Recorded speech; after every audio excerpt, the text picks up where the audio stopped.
Good morning students, कैसे हैं आप सभी। स्टूडेंट्स, हम पढ़ रहे थे आपकी जो बुक है आरो उसका काव्य खंड का चैप्टर घर की याद। लास्ट वीडियो में बच्चों मैंने आपको आधे से ज्यादा पैराग्राफ का एक्सप्लेनेशन यानी कि व्याख्या समझा दी थी। आइए इस चैप्टर को कंटिन्यू करते हैं।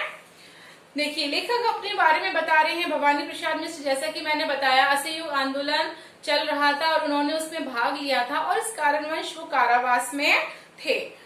तो लेखक अपने बारे में बताते हुए कह रहे हैं, 5 माह मैं हूँ अभागा, जिसे सोने पर सुहागा। पिताजी कहते रहे हैं, प्यार में बहते रहे हैं। आज उनके स्वर्ण बेटे लगे होंगे उन्हें हेटे, क्योंकि मैं उन पर सुहागा बंधा बैठा हूँ अभागा। देखिए, कवि अपने पिताजी के बारे में बताते हुए कह रहे हैं कि पिताजी द्वारा कहे जो वचन हैं वो कहीं ना कहीं कारावास में बैठ के कवि को याद आ रहे हैं। उन्हें स्मरण हो आ रहा है कि उनके जो पिता थे अपने चारों पुत्रों को सोना मानते थे, अर्थात स्वयं कवि को वो सोने पर सुहागा माना करते थे। पिता की जो नजरें हैं यानी पिता की जो दृष्टि है, उनका जो 5वां पुत्र था वो बहुत ही भाग्यशाली था, बहुत ही भाग्यवान था। इस कारण वे उसको अत्यंत ही प्यार करते थे। कवि को लगता है कि आज कारावास में होने के कारण वह भाग्यहीन हो गया है। कवि स्वयं को अभागा इसलिए भी बच्चों बता रहा है क्योंकि वह अपने पिता की जो छत्र छाया है उससे कहीं दूर कारावास में बैठा हुआ है। कवि को ऐसा लगता है कि जब पिता ने अपने चारों पुत्रों को देखा होगा और उन्होंने अपने 5वें पुत्र को वहां ना देखकर उसे बहुत याद किया होगा। उस समय उन्हें अपने सोने के समान लगने वाले चारों पुत्र तो गौण लग रहे होंगे, क्योंकि सोने पर सुहागा कहे जाने वाला जो 5वां पुत्र है अर्थात हमारे जो कवि हैं वो इस समय भाग्यहीन होकर जेल में बंद है। ये सोचकर पिता को कहीं ना कहीं बहुत ज्यादा दुख हो रहा होगा, कष्ट हो रहा होगा। आइए नेक्स्ट देखते हैं। और माँ ने कहा होगा, दुख कितना बहा होगा, आंख में किस लिए पानी, वहाँ अच्छा है भवानी। वह तुम्हारा मन समझकर और अपनापन समझकर गया है, सो ठीक है ही है, ये तुम्हारी लीक ही है। देखिए, कवि यहाँ पे अपनी घर की जो परिस्थितियां है उनका वर्णन करते हुए कह रहा है कि जब पिता उसके याद करके उसे रो रहे होंगे तब उनकी माँ ने उनको ढाढ़स बंधाया होगा, उनको धीरज बंधाया होगा और उन्होंने पिता को समझाते हुए कहा होगा कि माँ के हृदय के अंदर भी कहीं ना कहीं बच्चों दुख समाया हुआ है, लेकिन उन्होंने कहीं ना कहीं अपने दुख पर कंट्रोल कर रखा है। वे पिता से कह रही हैं कि तुम व्यर्थ में ही आंसू बहा रहे हो, अर्थात व्यर्थ में ही उसकी चिंता कर रहे होंगे। हमारा जो पुत्र है भवानी जेल में अवश्य ही सुरक्षित होगा, अच्छे से रह रहा होगा। यदि वे आज कारावास गया है तो ये सब तुम्हारी ही शिक्षाओं का नतीजा है। जिस तरह देश और परिवार के लिए तुमने भी बहुत कुछ किया है, इसी तरह हमारा जो पुत्र है वो भी देश और समाज और परिवार के लिए बहुत कुछ कर रहा है, इसलिए उसने कारावास को चुना है। ऐसा करना उसका उचित भी है, क्योंकि तुम भी कहीं ना कहीं देश पर अपनी जान न्यौछावर करने वालों में से हैं। तुमने भी देश के प्रति बहुत सारी परंपराओं को निभाया है। उसने तो तुम्हारी ही परंपरा को कायम रखा है। देश के बलिदान के लिए देने की जो परंपरा है उसने आज तक उस परंपरा को कायम रखा है और उस परंपरा को उसने टूटने नहीं दिया है। यहाँ कवि की जो माँ है, कवि के पिता को क्या कर रही है, ढांढस बंधा रही है, अर्थात धीरज धैर्य बंधा रही हैं और उन्हें परेशान न होने के लिए कह रही हैं। पाव जो पीछे हटाता, कोक को मेरी लजाता, इस तरह हो न तुम कच्चे, रो पड़ेंगे और बच्चे।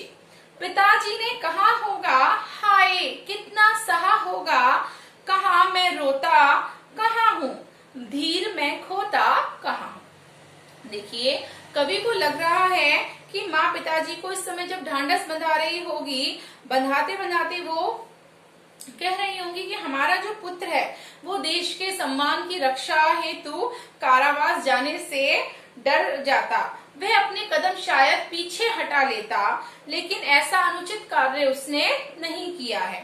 उसने इस कार्य को करके मेरी कोख को लज्जित होने से बचा लिया है। आज उसने अपने जो भी कर्तव्य हैं देश के प्रति, उन कर्तव्यों को पूरा करके कहीं ना कहीं हमारा मान सम्मान क्या करा है, बढ़ाया है। माँ पिता को समझाती हुई कहती हैं कि यदि तुम इस तरह से धैर्य खोकर रो पड़ोगे तो बाकी बच्चों का क्या होगा, बाकी बच्चे भी तुम्हें देखकर रो पड़ेंगे। कवि के समक्ष जो स्मृति है उसके चित्र कहीं ना कहीं उभर कर सामने आ रहे हैं और माँ की बात सुनकर जो पिताजी हैं अपना सारा दुख अंदर ही अंदर सह रहे हैं और उन्होंने माँ को उत्तर देते हुए कहा है कि मैं कहाँ रो रहा हूँ, मैं नहीं रो रहा हूँ, मैं कभी धीरज नहीं खोता हूँ। यह कभी स्पष्ट करते हुए हमें बता रहे हैं कि जो पिता हैं उसकी माँ से अपने आंसू और अपना जो दुख है वो छिपा रहे हैं ताकि माँ भी जो है वो दुखी नहीं हो। आइए नेक्स्ट देखते हैं बच्चों। हे सजीले हरे सावन, हे कि मेरे पुण्य पावन, तुम बरस लो वे न बरसे, पांच में को वे ना तरसे। मैं मजे में हूँ सही है, घर नहीं हूँ बस यही है, किंतु ये बड़ा बस है, इसी बस से सब विरस है। देखिए हमारे जो कवि हैं इस समय कारावास में हैं और कारावास में बरसते हुए सावन को वो संबोधित करते हुए कह रहे हैं, अर्थात जो बारिश हो रही है सावन के महीने में उस सावन को वो संबोधित करते हुए कह रहे हैं कि हरियाली से, हे हरियाली से सजे धजे सावन, तुम बड़े ही पवित्र और पुण्य हो। मैं चाहता हूँ कि तुम मेरे घर जाकर वहाँ खूब बरसो, क्योंकि तुम्हारा बरसना तो मुझे स्वीकार है, परंतु इतना करना कि मेरे जो माता पिता हैं उनकी आंखों से, उनके नेत्रों से कभी भी आंसू ना आए और वह रोकर मुझे कभी भी याद ना करे, ताकि उनकी आंखों से आंसू ना आए। उन्हें तुम वहां जाकर मेरी सुख शांति का संदेश देना। वे अपने चारों पुत्रों के बीच हमेशा प्रसन्नता या खुशी आनंद का अनुभव करें, वो चारों के साथ खुशी के साथ वहां रहें। वे अपने पांचवें पुत्र के लिए कभी भी ना तरसे। कवि जो है वो सावन को संबोधित करते फिर कह रहा है कि हे सावन, तुम उन्हें जाकर मेरा कुशल क्षेम का समाचार देना, अर्थात कहना कि मैं यहाँ पर पूरी तरह से ठीक हूँ, वह मेरी यहाँ बिल्कुल भी चिंता ना करे। मैं बहुत मजे में अपना जो जीवन है वो व्यतीत कर रहा हूँ। बस केवल एक ही कमी है कि मैं घर पर नहीं हूँ, मुझे बस घर के बीच ना होने की कमी है। इसके अतिरिक्त मैं यहाँ सभी सुख सुविधाएं और सुख भोग रहा हूँ। कवि जो है आगे सावन से आग्रह करता हुआ कहता है कि तुम मेरे माता पिता से जाकर ये कह देना कि मानसिक यातनाओं की अब बस अर्थात पराकाष्ठा हो गई है। जेल की इस पीड़ा को सहते हुए मुझे सब कुछ रसहीन सा लगने लगा है, सब कुछ बेकार सा लगने लगा है। ये सब मेरे माता पिता से तुम कभी ना कहना, बल्कि उनसे ये कहना कि यहाँ पे मैं ठीक ठाक हूँ, खुश हूँ, तुम मेरा सिर्फ और सिर्फ खुशी का संदेश ही देना। इन अंतिम पंक्तियों से कवि जो है कहीं ना कहीं बच्चों अंतर व्यवस्था से उभरने का प्रयास कर रहा है, कोशिश कर रहा है। आइए नेक्स्ट देखते हैं। किंतु उनसे यह ना कहना, उन्हें देते धीर रहना, उन्हें कहना लिख रहा हूँ, उन्हें कहना पढ़ रहा हूँ, काम करता हूँ कि कहना, नाम करता हूँ कि कहना, चाहते हैं लोग कहना, मत करो कुछ शोक कहना। देखिए कवि जो है सावन को आग्रह करते हुए कह रहा है कि उसके घर जाकर माता पिता को उसकी कुशल क्षेम ही बताना। जेल में जो झेल रहा है वो मानसिक यातना या शारीरिक यातना, उसके बारे में जाकर तुम उन्हें कुछ भी मत बताना, कुछ भी मत कहना। उन्हें धैर्य बनाते रहना, उन्हें बताना कि मैं जेल में लिख रहा हूँ, मेरा लेखन और जो पठन पाठन का कार्य है वो बहुत अच्छे से चल रहा है। उन्हें कहना कि मैं निरंतर कार्य करने में लगा रहता हूँ, मैं पढ़ लिख कर ज्ञान अर्जन करने की कोशिश कर रहा हूँ, मैं उन्हीं के नाम को रोशन करने का प्रयास कर रहा हूँ। यहाँ के सभी जो लोग हैं वो मुझे बहुत ही प्यार करते हैं, बहुत ही चाहते हैं और मेरे साथ बहुत ही अच्छा व्यवहार करते हैं। हे सावन, तुम उनसे जाकर कहना कि मेरे दूर होने का जो दुख है वो ना करें। मैं यहाँ पर कुशलता पूर्वक हूँ और अपना जीवन बहुत ही अच्छे से व्यतीत कर रहा हूँ। आइए नेक्स्ट देखते हैं। और कहना मस्त हूँ मैं, कातने में व्यस्त हूँ मैं, भजन 70 मेरा और भोजन ढेर मेरा। कूदता हूँ खेलता हूँ, दुख डटकर ठेलता हूँ। और कहना मस्त हूँ मैं, यूं ना कहना अस्त हूँ मैं। कवि जो है वापस से सावन को संबोधित करते हुए अपनी बात कह रहे हैं कि हे सावन, तुम मेरे घर जाकर मेरे माता पिता से कहना कि मैं यहाँ पर बहुत मस्ती भरा जीवन व्यतीत कर रहा हूँ। गांधी जी की परंपरा के अनुसार सारा दिन मैं जो चरखा है उसको काटने में लीन रहता हूँ। और तो और तुम मेरे स्वास्थ्य के बारे में उन्हें अवश्य बताना कि मैं यहाँ पर ढेर सारा भोजन करता हूँ, इस कारण मेरा जो वजन है वो 70 किलो का हो गया है। मैं यहाँ पर कूदता हूँ और खेलता रहता हूँ। कभी कहना चाहता है कि मैं जेल में बेफिक्र होकर अपना जो जीवन है वो व्यतीत कर रहा हूँ। मैं दुखों को अपने पास फटकने भी नहीं देता हूँ और तो और उन दुखों को मैं दूर धकेल देता हूँ। हे सावन, तुम उन्हें मेरी कुशलता का ही समाचार सुनाना। ये मत कहना कि जेल में रहते रहते मेरा मन और जो शरीर है वो बहुत ही अस्त होने लगा है, अर्थात मेरा शरीर स्वास्थ्य बिगड़ने लगा है, अर्थात मेरा जो शरीर है और मन है पूरी तरह से ढलने लगा है। कवि अपने माता पिता से जो हकीकत है उसको छिपाने का प्रयास कर रहे हैं, क्योंकि कवि को जेल में पौष्टिक भोजन न मिलने के कारण उसका जो शरीर है वो पूरी तरह से कमजोर हो गया है।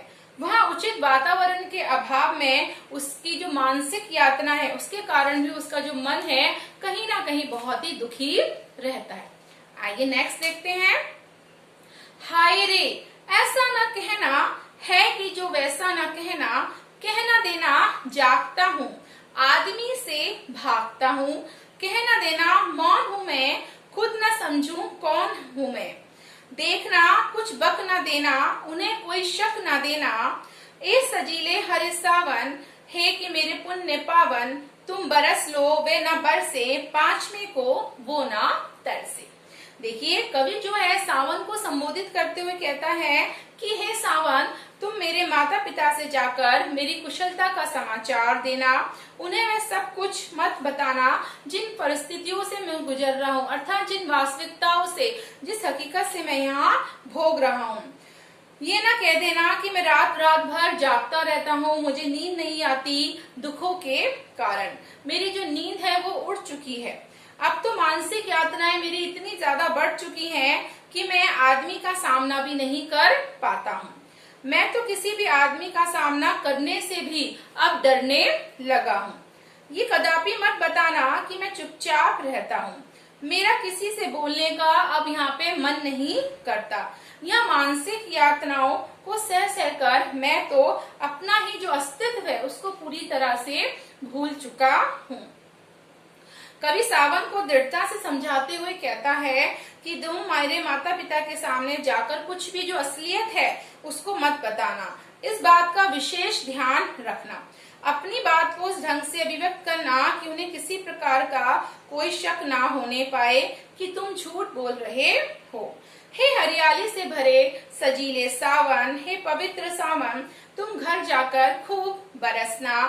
तुम्हारा बरसना तो मुझे स्वीकार है, परंतु तुम इस बात का ध्यान रखना कि मेरे माता पिता मुझे याद करके ना रोएं, अर्थात उनकी आंखों में आंसू ना आए। वे अपने चारों पुत्रों के साथ हमेशा खुश रहें। उन्हें पांचवें पुत्र की याद कभी ना आए। उन्हें अपने पांचवें पुत्र को कभी भी याद करके उसके लिए तरसना ना पड़े। तो बच्चों, ये आज का जो चैप्टर था आपका घर की याद कंप्लीट हो गया है। Thank you.